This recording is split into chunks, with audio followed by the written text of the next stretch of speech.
Hello my dear student, how are you? আশা করি তোমরা সকলে ভালো আছো। আমি তোমাদের দোয়ায় আল্লাহর অশেষ রহমতে ভালো আছি।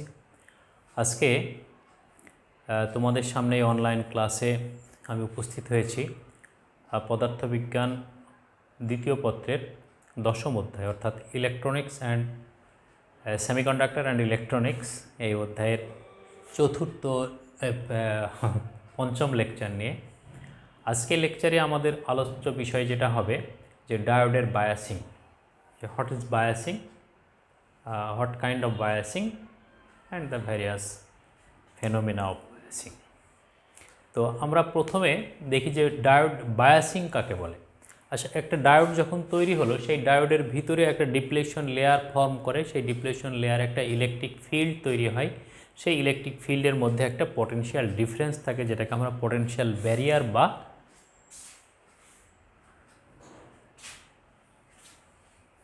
ডিপ্লেশন লেয়ার বা পটেনশিয়াল ব্যারিয়ার বিভব প্রাচীর বলে থাকি আমরা। সেই বিভব প্রাচীরটা তৈরি হলো, তাহলে তৈরি হওয়ার পরে একটা ডায়োড কিন্তু স্বাভাবিক অবস্থায় চলে আসলো। ওইটা হচ্ছে ডায়োডের একটা নিস্পন্দ অবস্থা বা সাম্য অবস্থা। এখন এই ডায়োডটাকে যদি আমরা একটা এক্সটার্নাল ব্যাটারির সঙ্গে যুক্ত করি, পিএন জাংশনের ডায়োডের দুই প্রান্তে যদি আমরা একটা এক্সটার্নাল ব্যাটারি যুক্ত করি, সেই ব্যাটারি যুক্ত করে তার ডায়োডের বিভিন্ন ক্যারেক্টারিস্টিক পর্যবেক্ষণ করি, তখন সেই প্রক্রিয়াটাকে বলা হয় ডায়োডের বায়াসিং করা। তো বায়াসিং দুইভাবে করা যায়। ডায়োডের যেহেতু দুইটা প্রান্ত আছে, একটা পজিটিভ একটা নেগেটিভ, ব্যাটারিরও দুইটা প্রান্ত, একটা পজিটিভ একটা নেগেটিভ। তাহলে ব্যাটারির পজিটিভ প্রান্ত পি টাইপের সঙ্গে যুক্ত করে এক ধরনের বায়াসিং হতে পারে, ব্যাটারির পজিটিভ প্রান্ত এন টাইপের সঙ্গে যুক্ত করে এক ধরনের বায়াসিং হতে পারে। এই জন্য আমরা দুই ধরনের বায়াসিং পাই, একটা হলো রিভার্স বায়াসিং আর একটা হলো আমাদের ফরওয়ার্ড বায়াসিং। তো আমরা প্রথমে রিভার্স বায়াসিংটা দেখি আলোচনা করে। তো পিএন জাংশন যদি আমরা দেখি, একটা পিএন জাংশন বায়াসিং করার আগ মুহূর্তে এই অংশ পর্যন্ত আমরা লেকচার 4-এ দেখেছি, যেটা যে তার নিজস্ব ইলেকট্রন এবং হোল যে কম্পেয়ারটা এই থাকে, যে পেয়ারগুলো, সেই পেয়ারগুলো তো খুব কাছাকাছি। দুইটা জাংশন যখন তৈরি হয়, অর্থাৎ একটা পি টাইপ এবং এন টাইপ ম্যাটেরিয়ালসকে যখন আমরা কাছাকাছি নিয়ে আসি, এই কাছাকাছি নিয়ে আসার ফলে তাদের একেবারেই নিকটস্থ স্তরের যে হোল এবং ইলেকট্রনগুলো থাকে, তারা একে অপরের সঙ্গে বিক্রিয়া করে নিষ্ক্রিয় হয়ে যায়। এই নিষ্ক্রিয় অঞ্চলটা তড়িৎ নিরপেক্ষ হয়, একটা থিন লেয়ার মাঝে ফর্ম করে, যেটাকে আমরা ডিপ্লেশন লেয়ার বলি। আর ওই ডিপ্লেশন লেয়ারের ভিতরে তড়িৎ পরিবাহিতা বাধা দেওয়ার জন্য এক ধরনের ভোল্টেজ উৎপন্ন হয়, যেটাকে আমরা পটেনশিয়াল ব্যারিয়ার বলছি। তাহলে এই ব্যারিয়ার তৈরি হলো, এই অবস্থায় একটা পিএন জাংশন সুস্থিত অবস্থায় থেকে গেল। এখন এর সঙ্গে যদি আমরা পি প্রান্তের সঙ্গে ব্যাটারির নেগেটিভ প্রান্ত এবং এন প্রান্তের সঙ্গে ব্যাটারির পজিটিভ প্রান্ত যুক্ত করি, তাহলে এটাকে বলা হচ্ছে reverse biasing. Reversely connected is reverse biasing. ঠিক আছে, তাহলে কিভাবে কানেকশন দিলাম আমরা, প্রথমে সেইটা দেখতে হবে যে রিভার্স বায়াসিং না ফরওয়ার্ড বায়াসিং। তো প্রথমে আমরা রিভার্স বায়াসিংয়ে কানেকশন দিলাম। এখন রিভার্স বায়াসিংয়ে কানেকশন দিলে যেটা হলো, আমাদের এইটা হলো সার্কিট। তাহলে এই সার্কিটের জাংশন ইলেকট্রিক ফিল্ড যেটা আছে, সেই ফিল্ডের ডিরেকশন হচ্ছে এন থেকে পি এর দিকে, অর্থাৎ নেগেটিভ প্রান্ত থেকে পজিটিভ প্রান্তের দিকে। কেন এটা, সেটা আমাদের লেকচার 4-এ আলোচনা করা আছে। এখন এক্সটার্নাল ইলেকট্রিক ফিল্ড যেটা আমরা যুক্ত করলাম, এই এক্সটার্নাল ইলেকট্রিক ফিল্ডের ডিরেকশান হচ্ছে এন থেকে পি এর দিকে। মজার বিষয় একটা, তাই না? তাহলে এই ইলেকট্রিক ফিল্ড এবং এই ইলেকট্রিক ফিল্ড সমমুখী দুইটা ইলেকট্রিক ফিল্ড। খুব ভালো করে খেয়াল করো যে এখানে একটা ইলেকট্রিক ফিল্ড তৈরি হয়েছে, এই ইলেকট্রিক ফিল্ডটা হচ্ছে এন থেকে পি এর দিকে। আমাদের এক্সটার্নাল যে ইলেকট্রিক ফিল্ড যুক্ত করেছি রিভার্স বায়াসিংয়ের সময়, সেটা এন থেকে পি এর দিকে। তাহলে আমাদের এখানে দুইটা ইলেকট্রিক ফিল্ডই এন থেকে পি এর দিকে। তাহলে একই ডিরেকশানে দুইটা ইলেকট্রিক ফিল্ড যদি এক জায়গায় থাকে, তাহলে সেখানে লব্ধি ইলেকট্রিক ফিল্ড অর্থাৎ resultant electric field will be increases. সেটাই হয়, এইখানে যে ইলেকট্রিক ফিল্ডটা তৈরি হয়, সেই ইলেকট্রিক ফিল্ডটা ইনক্রিজ করে। তাহলে এই ইলেকট্রিক ফিল্ড যদি ইনক্রিজ করে, junction electric field and external electric field সমমুখী থাকে, যার কারণে ডিপ্লেশন লেয়ারের থিকনেস বেড়ে যায়। এই ডিপ্লেশন লেয়ারের থিকনেসটা বেড়ে যায়। কেমন হবে, যে কানেকশন দেওয়ার আগে ছিল হচ্ছে আমাদের এইটা ইলেকট্রিক ফিল্ড, এটা হলো কানেকশনের আগে। তাহলে এদের এরকম অবস্থা ছিল, এটা হলো before connection. Before biasing, before biasing, ঠিক আছে, বিফোর বায়াসিং এটা। আর আফটার বায়াসিংটা কি হচ্ছে, এই ডিপ্লেশন লেয়ারটা আরও বেড়ে যাচ্ছে। এই ইলেকট্রিক ফিল্ড আর এই ইলেকট্রিক ফিল্ড সমমুখী হওয়ার কারণে রেজাল্ট্যান্ট ইলেকট্রিক ফিল্ড অর্থাৎ জাংশন ইলেকট্রিক ফিল্ড আরও বেড়ে যাচ্ছে। এই রকম একটা ইলেকট্রিক ফিল্ড তৈরি হলো। তাহলে এইটা হয়ে গেল আমাদের পটেনশিয়াল ব্যারিয়ার। তাহলে এই রেড কালার যেটা দেখছি আমরা, এটা হলো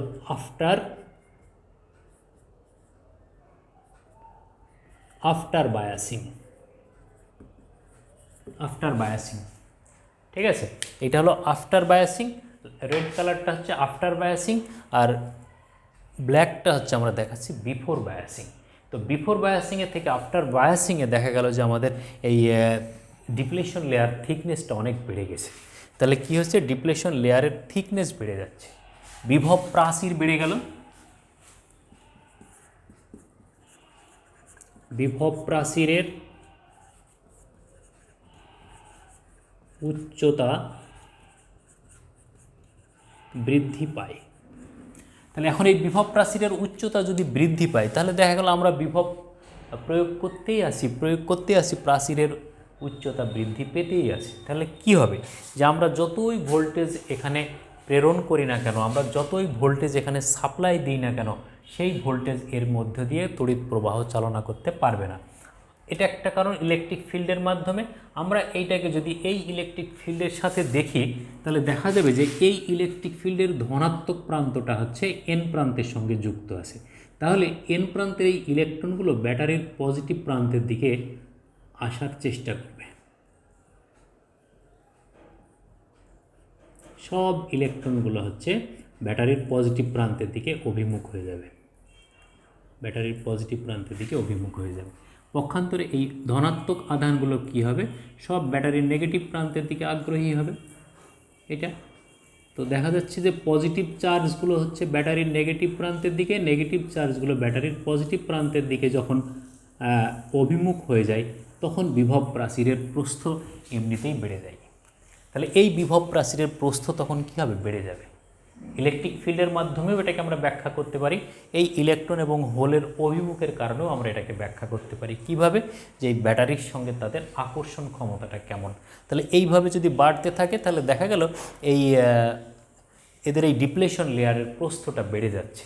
এই অবস্থায় কি হয়, এই অবস্থায় এই যে মাইনরিটি যে ক্যারিয়ারগুলো ছিল, এই মাইনরিটি ক্যারিয়ার যেগুলো এই এন প্রান্ত থেকে হোল এবং পি প্রান্ত থেকে নেগেটিভ চার্জগুলো, এরা হচ্ছে ইলেকট্রনগুলো, এরা হচ্ছে এই প্রাচীর ভেদ করে পার হয়ে যাওয়ার চেষ্টা করে, পার হয়ে যায়ও। ডিপ্লেশন লেয়ার তো তাদেরকে বাধা দিচ্ছে না। তাহলে সেই কারণেই সামান্য একটা মাইনরিটি ক্যারিয়ারের কারণে একটা লিকেজ কারেন্ট প্রবাহিত হতে থাকে। তার মানে এখানে আমরা বলতে পারি যে মাইনরিটি চার্জ ক্যারিয়ার সামান্য প্রবাহ কীরকম মাইক্রো অ্যাম্পিয়ার রেঞ্জের সৃষ্টি করে, ঠিক আছে। এই মাইনরিটি যে চার্জ ক্যারিয়ারগুলো থাকে, ইলেকট্রিক ফিল্ড বৃদ্ধি পাচ্ছে, কিন্তু সেই ইলেকট্রিক ফিল্ড তো মাইনরিটি ক্যারিয়ারের বিপক্ষে। তাহলে মাইনরিটি ক্যারিয়ার কি করবে, তাদের হচ্ছে তো প্রবাহটা অব্যাহত থাকে, কিন্তু মাইনরিটি ক্যারিয়ারের সংখ্যা খুব কম। সেই কম মাইনরিটি ক্যারিয়ারগুলো এর ভিতরে একটা লিকেজ কারেন্ট সৃষ্টি করে। মাইনরিটি চার্জ ক্যারিয়ার সামান্য প্রবাহ সৃষ্টি করে, এই প্রবাহটাকে বলা হয় লিকেজ প্রবাহ। এরপরে কি হয়, এটা কি চলতেই থাকে না। এরপরে আমাদের বইতে আসলে এখান থেকেই আলোচনা শেষ করা হয়েছে, কিন্তু আমি এইটাকে আরেকটু এক্সপান্ড করতে চাই, যে এটা আসলে শেষ করতে চাই কিভাবে, যে দেখো এই যে মাইনরিটি ক্যারিয়ার যেগুলো থাকছে, এই মাইনরিটি ক্যারিয়ারগুলো কি হচ্ছে, যখন আমরা এই ভোল্টেজটা বাড়াচ্ছি, তাহলে এই বৃদ্ধিপ্রাপ্ত ইলেকট্রিক ফিল্ড এদিকের হচ্ছে যে ধনাত্মক চার্জ অর্থাৎ হোল, এদিকের যে ইলেকট্রন সেগুলোকে কি করছে, শক্তিশালী করছে। এই শক্তিশালী করার কারণে এই চার্জগুলো পি প্রান্তের ইলেকট্রন এবং এন প্রান্তের ধনাত্মক চার্জের কাইনেটিক এনার্জি বৃদ্ধি পাচ্ছে, এদের গতিশক্তি বৃদ্ধি পাচ্ছে, এদের উত্তেজিত হচ্ছে, এরা এক্সাইটেশন বৃদ্ধি পাচ্ছে। এই জন্য বলছে যে রিভার্স ভোল্টেজ জাংশন ইলেকট্রিক ফিল্ডের ইন্টেন্সিটি বাড়িয়ে দেয়। জাংশন ইলেকট্রিক ফিল্ড মানে এইটার ইন্টেন্সিটি বাড়িয়ে দিচ্ছে। ইন্টেন্সিটি বাড়িয়ে দেওয়ার ফলে কি হচ্ছে, এই যে চার্জ যেগুলো ছিল, মাইনরিটি চার্জ ক্যারিয়ার যেগুলো ছিল, এই বৃদ্ধিপ্রাপ্ত ইলেকট্রিক ফিল্ড পি ও এন অংশের মাইনরিটি ক্যারিয়ারের কাইনেটিক এনার্জি বাড়িয়ে দেয়। মাইনরিটি চার্জের যে কাইনেটিক এনার্জি সেটা তো বাড়িয়ে দিচ্ছে, কারণ এই চার্জের ধনাত্মক চার্জগুলো একে যে কী করছে, প্রেশার ক্রিয়েট করছে, যার ফলে তারা হচ্ছে উত্তেজিত হচ্ছে। এই উত্তেজিত মাইনরিটি ক্যারিয়ারগুলো কি করে, উত্তেজিত মাইনরিটি ক্যারিয়ারগুলো ওই পি এবং এন প্রান্তের অবিভক্ত কোভ্যালেন্ট বন্ড যেগুলো থাকে, সেই কোভ্যালেন্ট বন্ডগুলোকে যে হিট করে। এই কোভ্যালেন্ট বন্ডে যখন হিট করে তখন কোভ্যালেন্ট বন্ডগুলো আস্তে আস্তে ভেঙে যায়। যখন আস্তে আস্তে ভেঙে যায় তাহলে সেখান থেকে কি হয়, ইলেকট্রন হোল একটা পেয়ার প্রডিউস করে। এই প্রডিউসেস এই ইলেকট্রন হোল যে সংখ্যাটা, সেই সংখ্যাটা তখন কি হয়, আস্তে আস্তে বাড়তে থাকে, আস্তে আস্তে বাড়তে থাকে। সেই বৃদ্ধিপ্রাপ্ত ইলেকট্রন এবং হোল কি হয়, এই ব্যাটারি দ্বারা আবার শক্তিশালী হয়, তাদের কাইনেটিক এনার্জি বেড়ে যায়, আবার তারা নতুন একটা কোভ্যালেন্ট বন্ডকে আঘাত করে। এটা একটা কিউমুলেটিভ ঘটনা। এই ঘটনা ঘটতে ঘটতে ঘটতে ঘটতে ব্যাটারি বাড়ছে, একটা সময় যে কি হয়, ওই মাইনরিটি ক্যারিয়ারগুলো সংখ্যাগরিষ্ঠ হয়ে যায়, তারা শক্তিশালী হয়ে যায়, তাদের কাইনেটিক এনার্জি এতটাই বেশি হয় যে তারা এই বিভব প্রাচীর ভেদ করে পি প্রান্ত থেকে এন প্রান্তে এবং এন প্রান্ত থেকে পি প্রান্তে চলে যায়। এবং এই সময়ে দেখা গেল যে একটা ইলেকট্রন ধস সৃষ্টি হয়, একটা ব্রেকডাউন সৃষ্টি হয়। এই ব্রেকডাউনের কারণে মনে হয় যেন এই ডিপ্লেশন লেয়ারটা একেবারে নিঃশেষ হয়ে গেছে, ডিপ্লেশন লেয়ারটা ভেঙে গেছে, প্রচুর পরিমাণে তড়িৎ প্রবাহ শুরু হয়। এইটা সর্বপ্রথম বিজ্ঞানী জেনার লক্ষ্য করেছিলেন, এই জন্য এটাকে জেনার ব্রেকডাউন বলা হয়। এখানে জেনার ব্রেকডাউন ঘটে। এর লিনিয়ার গ্রাফ যেটা হবে, সেই গ্রাফটা আমি এর পরে ফরওয়ার্ড বায়াসিংয়ের পরে আমি দেখাবো যে গ্রাফটা কিভাবে তৈরি হয়। তো চলো, এই হলো তাহলে আমাদের রিভার্স বায়াসিং। রিভার্স বায়াসিংয়ের ফলে কানেকশন হচ্ছে ব্যাটারির নেগেটিভ প্রান্ত পি প্রান্তের সঙ্গে সংযুক্ত করতে হবে। এইভাবে সংযুক্ত করলে এর জাংশন ইলেকট্রিক ফিল্ডের ইন্টেন্সিটি বেড়ে যায়, যার ফলে এই বিভব প্রাচীরটা প্রশস্ত হয়ে যায়, পটেনশিয়াল ব্যারিয়ার উচ্চতা লাভ করে, কোনো তড়িৎ পরিবহন ঘটে না। তাহলে মানে রিভার্স বায়াসের বেলায় আমরা দৃশ্যত কোনো তড়িৎ পরিবহন পাবো না। তড়িৎ পরিবহন তখনই পাওয়া যাবে যখন এটার ব্রেকডাউন ঘটে। তো ব্রেকডাউন যখন ঘটলো তখন তো সেটা ব্রেকই হয়ে গেল, ঠিক আছে। এখন এই ব্রেকডাউনটা এমন, জেনার ব্রেকডাউনটা এমন যে সেখান থেকে রেগুলেট করে ভোল্টেজ কমিয়ে নিলে ডায়োডটা আবার আগের অবস্থায় ফিরে যায়।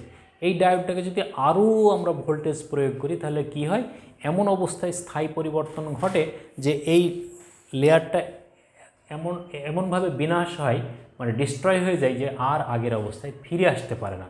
সেইটাকে বলা হয় অ্যাভালান্স ব্রেকডাউন। তো এই হলো আমাদের মোটামুটি রিভার্স বায়াস।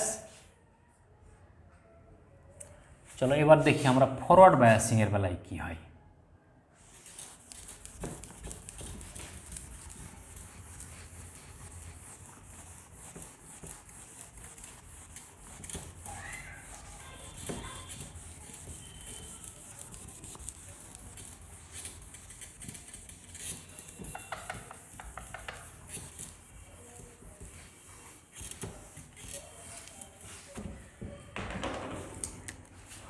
ফরওয়ার্ড বায়াসিং,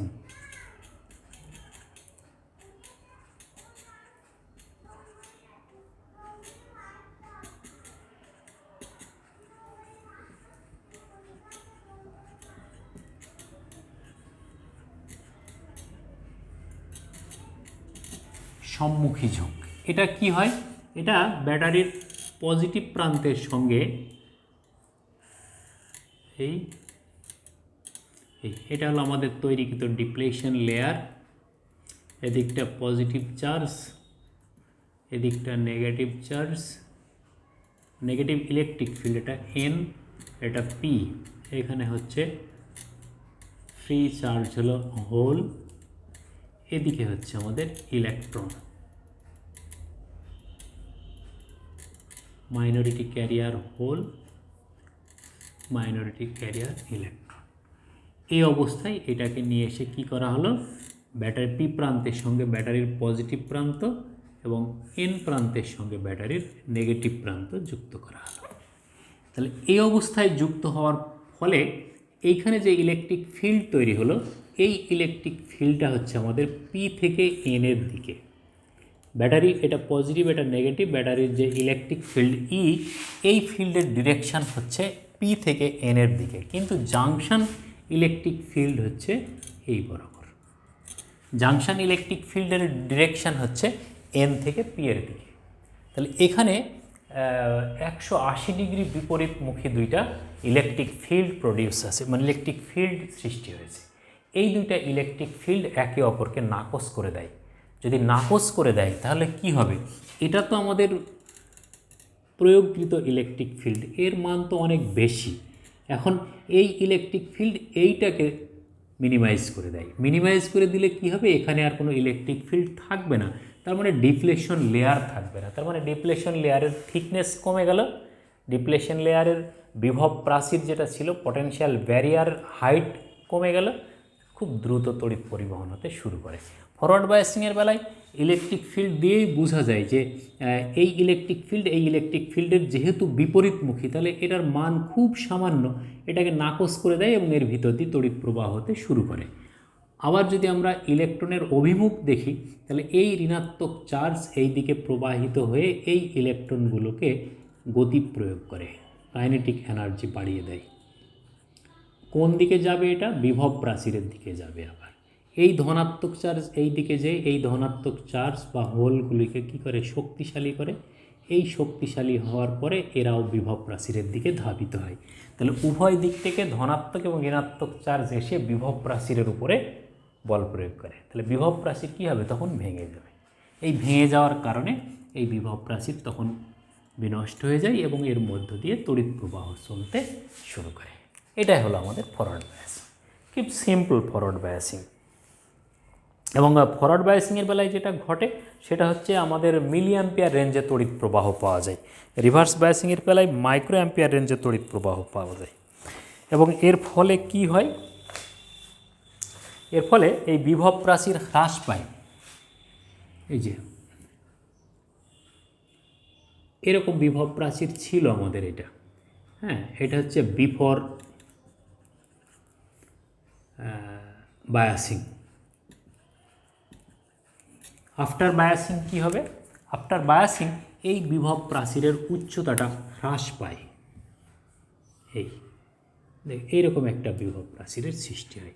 এটা হলো আফটার বায়াসিং। আফটার বায়াসিং এটা হলো বিফোর বায়াসিং, এটা হলো আফটার বায়াসিং। তাহলে হ্রাস পাচ্ছে।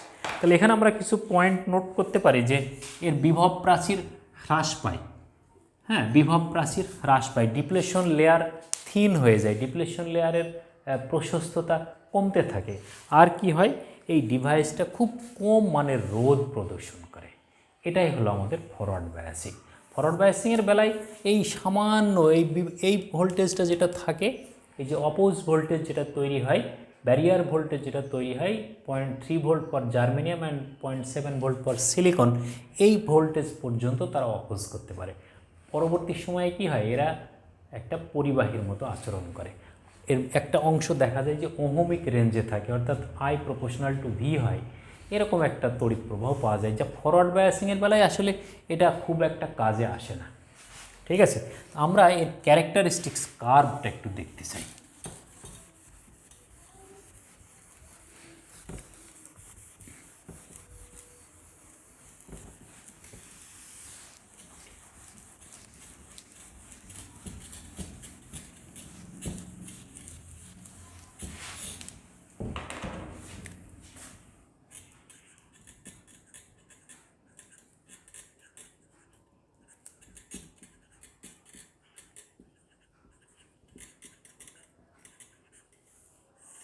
Characteristics curve of PN junction diode.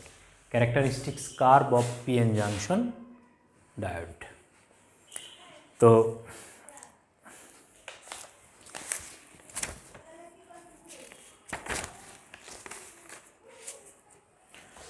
আমরা ডায়োডের সিম্বল দেখেছি যে ডায়োডের সিম্বল দেখেছি আমরা, এইটা হলো আমাদের একটা ডায়োডের সিম্বল। এটা নেগেটিভ প্রান্ত, এটা পজিটিভ প্রান্ত। এই ডায়োডেরকে এখন আমরা কি করব, একবার ফরওয়ার্ড বায়াসিং করব, একবার রিভার্স বায়াসিং করব। এই ডায়োডের এই প্রান্ত নিয়ে আসলাম আমরা, এইখানে একটা অ্যামিটার যুক্ত করে দিলাম। অ্যামিটার এটা যেহেতু ফরওয়ার্ড বায়াসিংয়ের জন্য দেখছি আমরা, এটা তাহলে মিলি অ্যাম্পিয়ার রেঞ্জের একটা, আর এইখানে একটা ভোল্ট মিটার লাগিয়ে দিলাম, ভোল্ট মিটার। এটা নিয়ে এসে আমরা এইখানে একটা রিহোস্টেট লাগিয়ে দিলাম, রিহোস্টেট।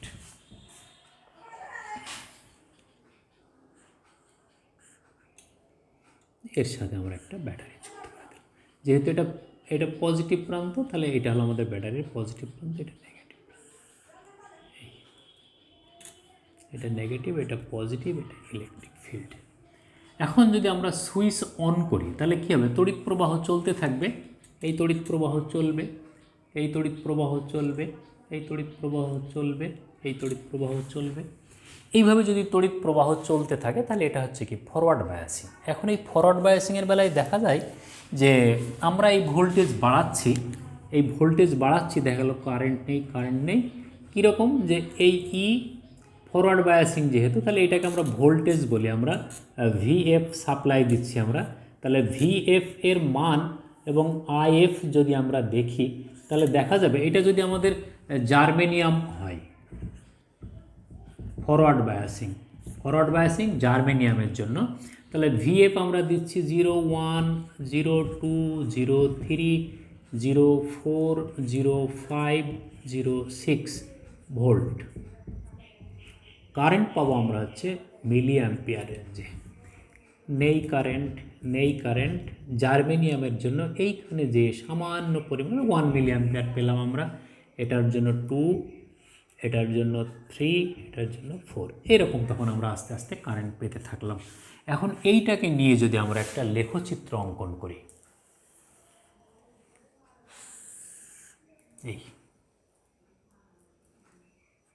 এইটাকে আমরা দিচ্ছি হলো if, current for forward biasing, এটা ভোল্টেজ ফর ফরওয়ার্ড বায়াসিং, এটা মূল বিন্দু। তাহলে এটা হলো আমাদের 0.1, 0.2, 0.3, 0.4, 0.5, 0.6 এটা। তাহলে এইদিকে 1, 2, 3, 4, 5, 6।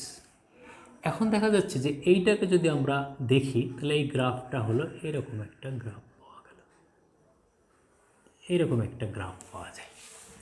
এই গ্রাফটার কয়েকটা পয়েন্ট যদি আমরা নোট করি তাহলে দেখা যাবে যে বিন্দু থেকে বিদ্যুৎ প্রবাহ হতে শুরু করেছে, এই যে 0.3 ভোল্ট, এটা যদি বি বিন্দু বলি, শুরু হয়ে ঠিক সামান্য যখন উপরের দিকে উঠতে থাকছে এই বিন্দুটাকে আমরা পি বিন্দু বলি। এখান থেকে এই বক্র অংশটা, এটাকে আমরা কিউ বিন্দু বলি। এখান থেকে এই অংশটা দেখা গেল অলমোস্ট খাড়া হয়ে যাচ্ছে। এই অলমোস্ট খাড়া হয়ে যাচ্ছে যে বিন্দুটা, এই বিন্দুটা অ্যাকচুয়ালি কি, এই বিন্দুটা অ্যাকচুয়ালি হচ্ছে ওই যে ডায়োড যখন ফরওয়ার্ড বায়াসিংয়ের ফলে তার জাংশনটা ভেঙে গেল, জাংশনটা ভেঙে গিয়ে তড়িৎ প্রবাহ হতে শুরু করলো, সেই প্রবাহের অংশটাকে আমরা কিউ এর উপরের অংশ বলছি, যে অলমোস্ট মানে ব্রেক হয়ে গেছে, পিএন জাংশনটা ভেঙে গেছে। পিএন জাংশনটা ভেঙে যে সে একটা পরিবাহী কোনো রকম তড়িৎ প্রবাহ করছে না, অর্থাৎ একেবারে অলমোস্ট কন্ডাক্টর হিসাবে কাজ করছে, কন্ডাক্টর হিসাবে। এখন এই বি বিন্দুটাকে কি বলে, আমাদের এই বি বিন্দুর ভোল্টেজকে বলা হয় অপারেটিং ভোল্টেজ।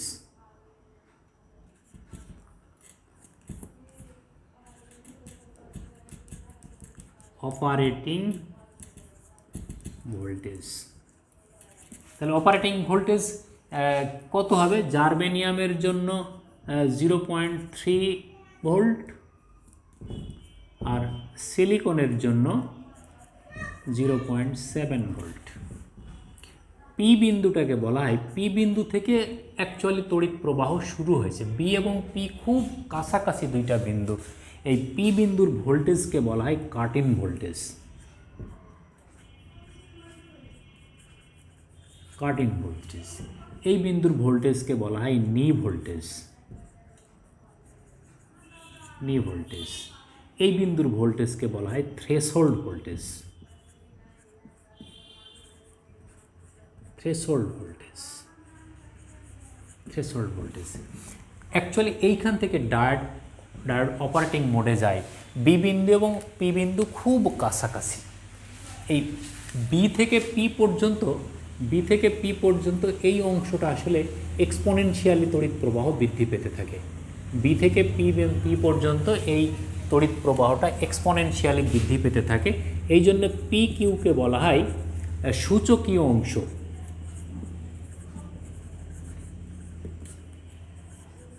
সূচকীয় অংশ এই সময়টায় আসলে পরিবর্তনশীল থাকে বিভব।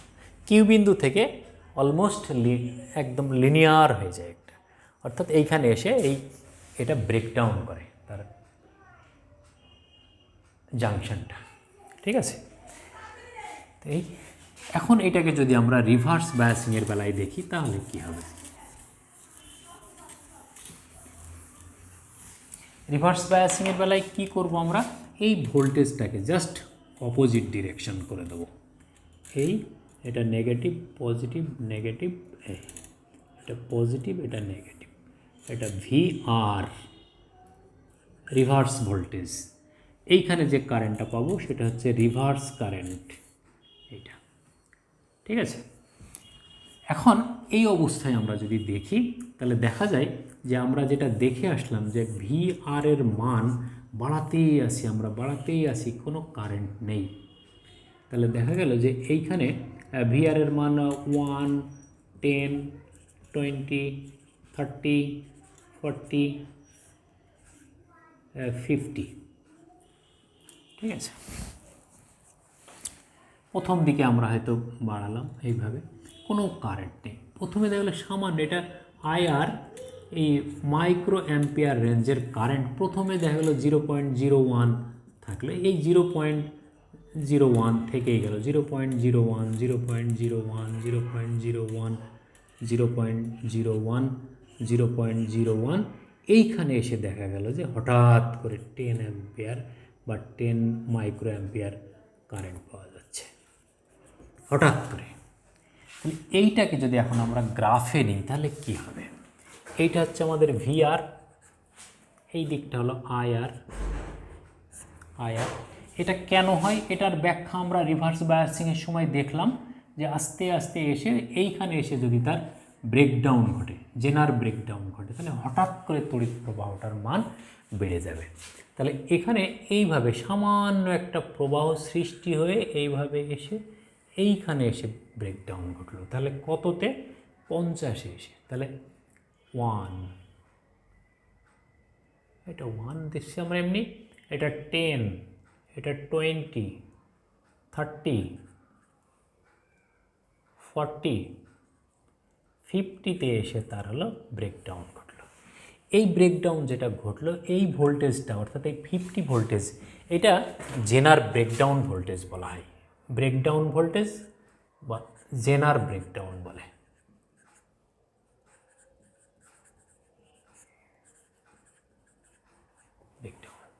এটাকে VR বলা হয়, ব্রেকডাউন ভোল্টেজ। আর এই যে কারেন্টটা সৃষ্টি হয় এখানে I0, এইটা হচ্ছে লিকেজ কারেন্ট। তাহলে এই I0 হলো saturation current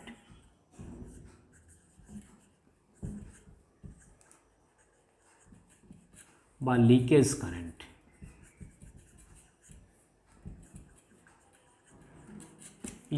leakage current for minority career. Minority ক্যারিয়ারের জন্য যে সামান্য তড়িৎ প্রবাহটা পাওয়া যায় সেইটাকে বলা হচ্ছে লিকেজ কারেন্ট বা মাইনরিটি ক্যারিয়ার চার্জ কারেন্ট, বা মাইনরিটি ক্যারিয়ারের যে কারেন্টটা তৈরি করে সেই কারেন্ট হচ্ছে আমাদের লিকেজ কারেন্ট বা স্যাচুরেশন কারেন্টও বলা হয় এটাকে, স্যাচুরেশন কারেন্ট। এখন এই বিন্দুটাকে যদি আমরা বলি VZ, এই ভিজেড হলো আমাদের জেনার ভোল্টেজ।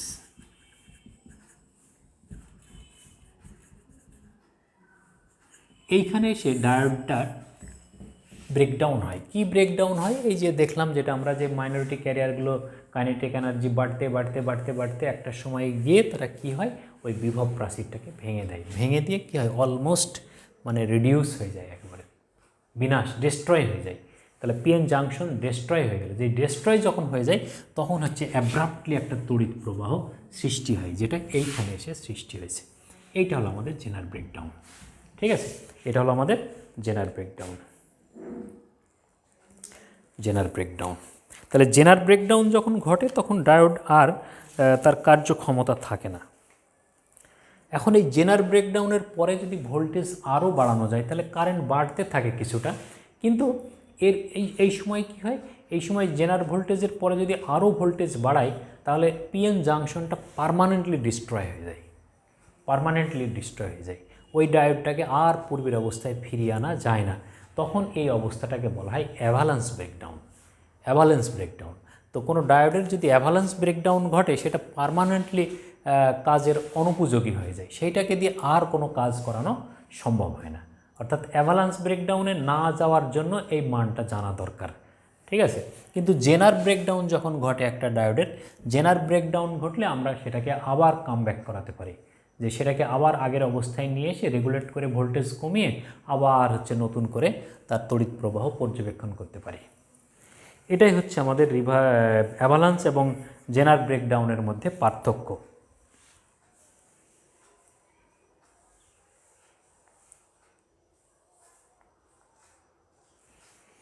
এখন এই রিভার্স ভোল্টেজে তো কোনো তড়িৎ প্রবাহ পাওয়াই যাচ্ছে না, তাহলে এটার কাজ কি? আসলে এটা এই reverse biasing diode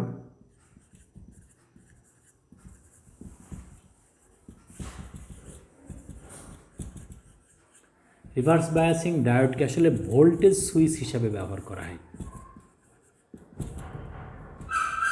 voltage switch হিসাবে ব্যবহার করা হয় কীরকম, যে কোনো একটা জায়গায় দেখা গেল যে আমাদের এই নির্দিষ্ট মানের ভোল্টেজের পরের ভোল্টেজ দরকার, এর নিচের ভোল্টেজটা আমাদের দরকার নেই, তাহলে সেই পর্যন্ত সে ভোল্টেজ কী করবে, প্রবাহ চলবে না। যেমন একটা ডিভাইস দরকার যে আমাদের 50 ভোল্টেজ পর্যন্ত তড়িৎ প্রবাহ প্রয়োজন নেই, বা 50 ভোল্টেজের নিচে ভোল্টেজ হচ্ছে ওই যন্ত্রটার ক্ষতি করতে পারে, তাহলে সেই যন্ত্রের ইনপুটে যদি আমরা একটা রিভার্স বায়াস ডায়োড লাগিয়ে রাখি তাহলে কি হবে, ওই যন্ত্রের মধ্যে 50 ভোল্টের নিচের প্রবাহটা প্রবেশই করবে না। 50 ভোল্টের উপরে গেলে সেই ভোল্টেজটা হচ্ছে ডায়োড ইনপুট হিসাবে পাবে। তাহলে এটা কি হবে, ভোল্টেজ সুইচ হিসাবে ব্যবহার করা হয়। ঠিক আছে, ভোল্টেজ সুইচ হিসাবে ব্যবহার করা হয়। এমন যদি হয় যে একটা পথে আমরা তড়িৎ প্রবাহ চালনা করতে চাচ্ছি, তার শাখা পথে তড়িৎ প্রবাহ চাই না আমরা, তাহলে সেখানে একটা রিভার্স ডায়োড ব্যবহার করে দেবো আমরা, বা রিভার্স বায়াসিং একটা ডায়োড ব্যবহার করব। এইভাবে এর প্রচুর ব্যবহার আছে। টাইমিং সার্কিটে আমরা এর ব্যবহার করতে পারি, নিয়ন্ত্রক হিসাবে যে বর্তনীগুলো আমরা ব্যবহার করতে চাই সেইগুলোতে আমরা হচ্ছে এই রিভার্স বায়াসিং ডায়োড ব্যবহার করতে পারি আমরা। এইভাবে রিভার্স বায়াসিংয়ের ডায়োডের ব্যবহার সব থেকে বেশি, কিন্তু ফরওয়ার্ড বায়াসিংয়ের বেলায় এর ব্যবহার নেই বললেই চলে। ঠিক আছে, তো এই হলো আমাদের মোটামুটি ডায়োডের রিভার্স এবং ফরওয়ার্ড বায়াস। এখানে আরেকটা কথা, যেটা একটা আদর্শ ডায়োড কেমন হয় এটা আমরা যদি দেখতে চাই, এইখানে আমাদের আরেকটা জিনিস আলোচনার ছিল, যে গতীয় রোধ, যেটা গতীয় রোধ, ডাইনামিক রেজিস্ট্যান্স, এটা তো এইরকম একটা অংশ পেলাম আমরা, এটাকে বলছিলাম আমরা পি বিন্দু, এটাকে বলছিলাম আমরা কিউ বিন্দু। তাহলে এই পি এবং কিউ যদি একে অপরের উপর লম্ব অঙ্কন করি আমরা, এটা যদি সি বিন্দু হয় তাহলে পিসি হলো আমাদের ডেল ভি, আর কিউসি হলো আমাদের ডেল আই। তাহলে এখন এই জায়গাটায় গতীয় রোধ কেন বলা হচ্ছে, কারণ এই অংশটা রোধ পরিবর্তনশীল, এটা একটা বক্ররেখা, এই জায়গাকার ঢাল এক এক রকম। তাহলে এই জায়গাকার ঢাল যদি আমরা দেখি তাহলে এখানকার ঢাল জি ইজ ইকুয়াল টু পাবো আমরা হচ্ছে del I by del V.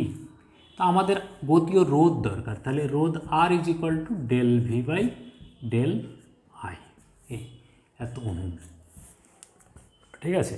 এইটা হলো আমাদের গতীয় রোধ। তো গতীয় রোধের মান এক এক বিন্দুতে এক এক রকম হতে পারে, তবে রেঞ্জও খুব ছোট।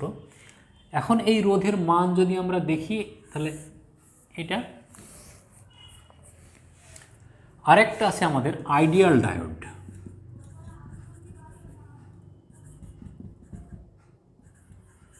আইডিয়াল ডায়োড কাকে বলছি যে সমস্ত ডায়োড ফরওয়ার্ড বায়াসিং এর সময় পারফেক্ট কন্ডাক্টর আর রিভার্স বায়াসিং এর সময় পারফেক্ট ইনসুলেটর। এইটা হচ্ছে আমাদের আইডিয়াল ডায়োড। তাহলে আইডিয়াল ডায়োড হচ্ছে যে ফরওয়ার্ড বায়াসিংয়ের বেলায় পারফেক্ট কন্ডাক্টর আর রিভার্স বায়াসিংয়ের বেলায় হচ্ছে পারফেক্ট ইনসুলেটর। এই ডায়োডগুলোকে বলবো আমরা হচ্ছে আইডিয়াল ডায়োড। তো ফরওয়ার্ড এবং রিভার্স বায়াসিংয়ের বেলায় রোধের অনুপাত যেটা, যদি আমরা ফরওয়ার্ড বায়াসিংয়ের রোধকে আর এফ আর রিভার্স বায়াসিংয়ের রোধকে আর বলি এইটা, তাহলে এইটার অনুপাত যেটা থাকে বলছে 40,000 অনুপাত 1, এইটা হলো জার্মেনিয়ামের জন্যে। আর অনুপাত আর এফ ইজ ইকুয়াল টু 10 লক্ষ ইন্টু 1:1, এইটা হলো ফর সিলিকন। এই কত ডিফারেন্স রোধের, ঠিক আছে, ফরওয়ার্ড এবং রিভার্স বায়াসিংয়ের বেলায়। তো এটাই হলো আমাদের ফরওয়ার্ড এবং রিভার্স বায়াসিং সম্পর্কে মোটামুটি ধারণা। এরপরে আমরা ডায়োডের অ্যাপ্লিকেশানগুলো দেখব, যে কিভাবে ডায়োড ব্যবহার করে কোন কাজ সঠিকভাবে চালনা করা যায় সেই জিনিসটা আমরা দেখব। তো এই হলো আমাদের মোটামুটি ডায়োডের বায়াসিং দুই প্রকার দেখলাম আমরা, রিভার্স বায়াসিং এবং ফরওয়ার্ড বায়াসিং। রিভার্স বায়াসিংয়ের বেলায় ডায়োডের মধ্যে অলমোস্ট কোনো তড়িৎ প্রবাহ থাকে না, আর ফরওয়ার্ড বায়াসিংয়ের বেলায় দেখতে গেলে খুব অল্প সময় থেকেই, অর্থাৎ জার্মেনিয়ামের জন্য 0.3 ভোল্ট এবং সিলিকনের জন্য 0.7 ভোল্ট সাপ্লাই ভোল্টেজের পরেই দেখা গেল তড়িৎ প্রবাহ শুরু হয়ে যায় এবং র্যাপিডলি একটা তড়িৎ প্রবাহ পাওয়া যায়। আর রিভার্স বায়াসিংয়ের বেলায় যেটা দেখা গেল যে ভোল্টেজ বাড়াতেই থাকি কিন্তু অনেক বড় একটা ভোল্টেজ সাপ্লাই দেওয়ার পরেও এর মধ্যে কোনো তড়িৎ প্রবাহ পাওয়া যায় না। যখন এই ডায়োডটার হচ্ছে জেনার ব্রেকডাউন ঘটে তখন সেটার মধ্যে দিয়ে একটা অ্যাব্রাপ্টলি তড়িৎ প্রবাহ পাওয়া যায়। এই হলো আমাদের মোটামুটি ফরওয়ার্ড এবং রিভার্স বায়াসিং সম্পর্কে আলোচনা। আশা করি তোমরা এটা বুঝবে, ভালো করে দেখবে। তো আর যারা এটা দেখছো বা দেখেছো তাদেরকে সকলকে ধন্যবাদ। এর পরবর্তী লেকচার নিয়ে আবার তোমাদের সামনে উপস্থিত থাকবো। তোমরা ভালো থাকো, সুস্থ থাকো, এই কামনায়। আল্লাহ হাফেজ।